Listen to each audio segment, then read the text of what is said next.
Terp-wise, what are some tips that you would like to tell students if they are hearing us now? Students of this generation, they are more or less digital natives. They are very familiar with the social media, they use the social media. So I always advise them to use the social media for their own benefit by separating their professional and their personal lives on social media. So, for instance, if they use Facebook, I would say if you have a Facebook profile, a private one, then create a professional one. And in that professional account, you are going to be interacting with colleagues, you follow organizations and people who are of interest in your profession, share information about trainings or events or continuous professional development, this kind of account. So separate these two things and create a professional image for yourself on social media, because if you are still not known in the profession and someone wants to hire you, they could check out your social media accounts, and then if what they see there is not something that looks professional, this might have a negative impact on you. So be careful with what you post on social media also is one of the things that I say to students, because once it is on the internet, it doesn't go away. It stays there. It's there for good. As an interpreter, you need to be careful of what you say, because you are supposed to be impartial. So if you have very strong political opinions and you express them freely on social media, this might not give a good impression of you as an interpreter. So I would say be very careful with what you put on social media and create a professional account that helps you with interacting within the profession to try and create a name for you there.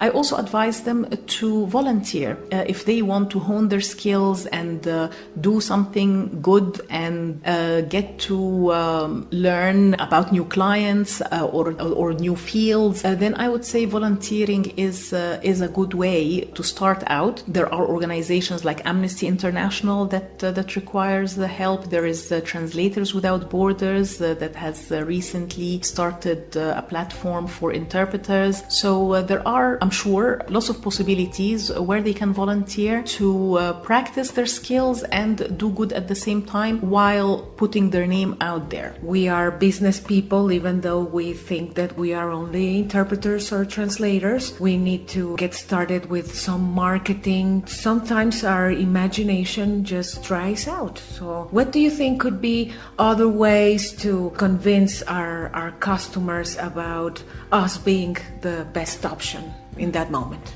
That's a good question. I think it is not only about the fee. It is important to be aware of the rates that are prevalent in certain markets so that you do not go and undercut your colleagues without knowing it. So I work in different cities, and in each of these cities there are colleagues. So if I'm going to be working in a place for the first time, I look for the colleagues in that place, and then I ask them, what are your going rates for this or that, so that I do not undercut them inadvertently. But also you need to discuss with the client what their needs are and show them the value that you can offer.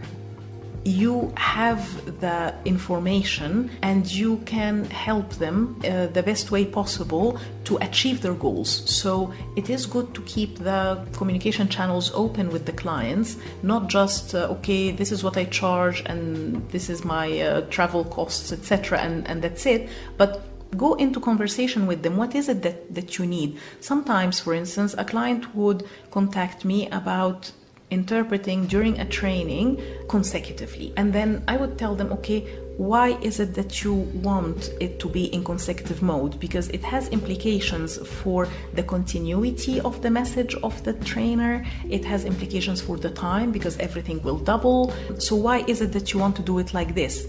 often enough, they are not aware of other possibilities, or they think, for instance, that simultaneous is very expensive because there is a booth involved, etc. So then I try to help them to achieve their goal and offer that training in the best way possible, while at the same time giving them the service that would help them to get where they want to be.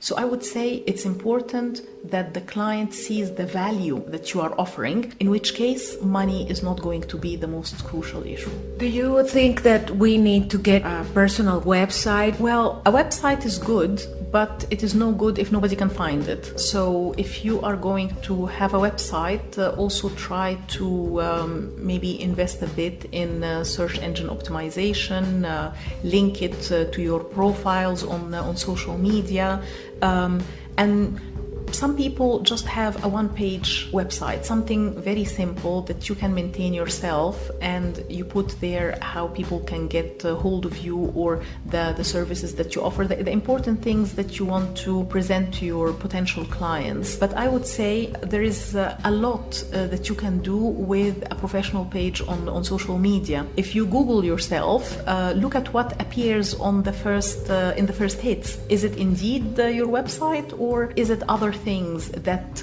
could lead to your website? So look at what you can use to get your message out there in the most efficient manner. What about tailoring a resume? Do you have some tips about the way we should write about our experience, or maybe some common mistakes that you've seen in boring resumes out there? Well, you do not want a resume that is 10 pages long, because nobody is going to read 10 pages. So try to keep it short and simple. Indeed, tailor it for the project that you are pitching for. Or if a client, for instance, invites you to interpret at a legal conference, then give them on the resume the information about your experience in that domain. They may not care much if you did a lot in the car industry. They want things that show your track record or prove your track record in that field. Always keep it up to date.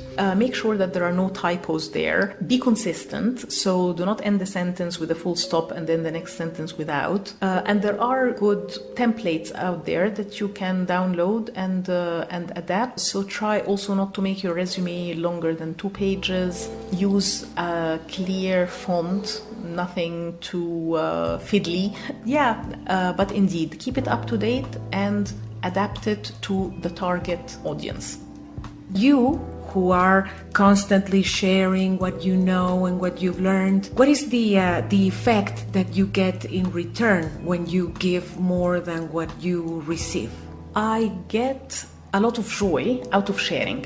I think it is gratifying to help others, and maybe it is good karma if you believe in this, that you help people, you will also get some sort of help one way or the other.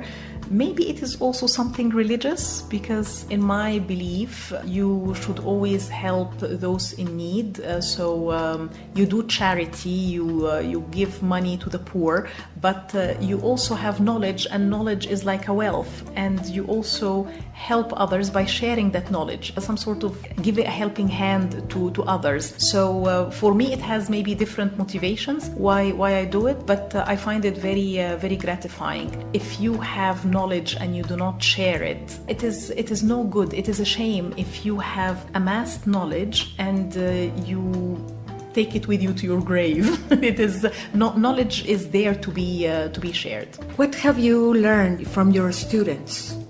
Sometimes a student would ask a question and then it would get you thinking, or maybe they notice something that you hadn't noticed before. That happens with students, that happens with colleagues.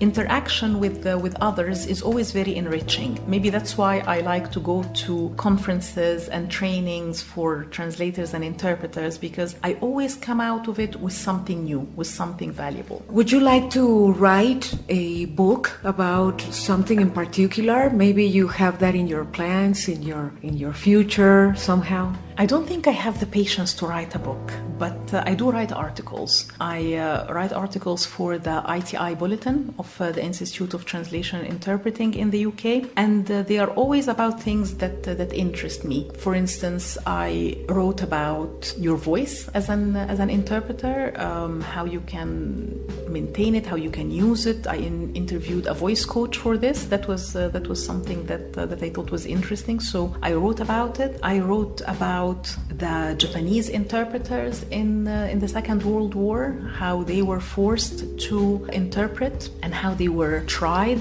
after the war. So that was something that was for me quite shocking. So I write different articles about things that interest me and I hope are also interesting for colleagues. I wanted to know more about the history of the Arabic booth at the United Nations because on the 18th of December, the world celebrated the 45th anniversary of Arabic being added as an official language. It was the last language to be added as an official language as the United Nations. So how this came about, what are the circumstances that led to this, how the first interpreters were recruited and trained, and so on. So maybe not a book, but short articles every now and then. For all those Mexican interpreters taking your training, what do you think would be a good follow-up on the recent knowledge that they've acquired, and also a general message for those who could not attend but that would love to hear more from you?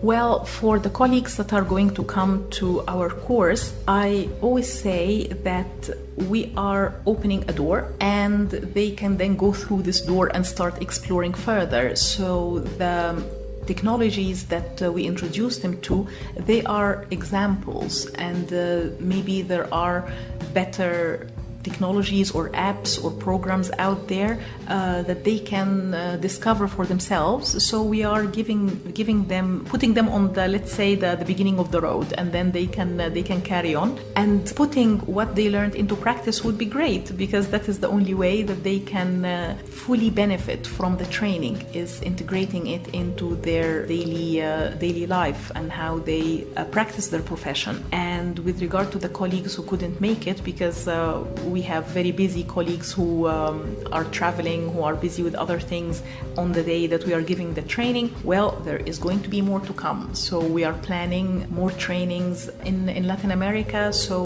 we'll keep you posted. So I try to disseminate the message, and I hope then to see them in future trainings. Well, it's been great to have you here in our audio. It was very nice to take this opportunity to talk to you, and we know that you will be very successful because you have a very nice spirit and you are professional. I can see that you really like your colleagues and that you treat them well, just as you would like to be treated, maybe. That is very sweet of you, Veronica. I appreciate these kind words, and I am very happy to be in Mexico City, and I hope that it's not going to be the last visit. For sure, you will be creating more training courses. Thank you so much. We'll keep in touch. I would love to hear more from you. Thank you. See you next time, and thanks for listening to Terp-wise.